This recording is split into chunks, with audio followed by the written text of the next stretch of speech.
আমরা কারো পায়ে পাড়া দিয়ে ঝগড়া বাঁধাতে চাই না, কিন্তু কেউ ঝগড়া বাঁধাতে আসলে ছেড়েও দেওয়া হবে না।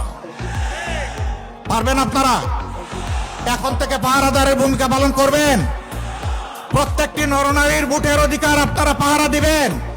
ভোট যার ইচ্ছা যেখানে তাকে দিবে, কিন্তু আমরা ভোটের বাক্স পর্যন্ত ভোটারকে পৌঁছে দিতে চাই। ওই বাক্স পর্যন্ত ভোটার পৌঁছার পরে তারা নিজের ভোটের হিসাব তারা গ্রহণ করবে ইনশাআল্লাহ।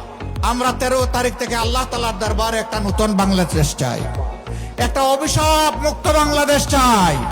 আমার মায়ের জন্য একটা নিরাপদ বাংলাদেশ চাই, শিশুদের জন্য একটা নিরাপদ বাংলাদেশ চাই, আবাল বৃদ্ধ বনিতার জন্য একটি নিরাপদ বাংলাদেশ চাই, সকল ধর্ম বর্ণের মানুষের জন্য নিরাপদ বাংলাদেশ চাই। সেই বাংলাদেশ চাইলে এখন থেকে দুটি ভোটের ব্যাপারে কঠিন সিদ্ধান্ত এবং স্পষ্ট সিদ্ধান্ত নিতে হবে। হ্যাঁ ভোট মানেই হচ্ছে আজাদি, না ভোট মানে হচ্ছে গুলামি। এবার আপনারা বলুন, আজাদি না গুলামি? আজাদি না গুলামি?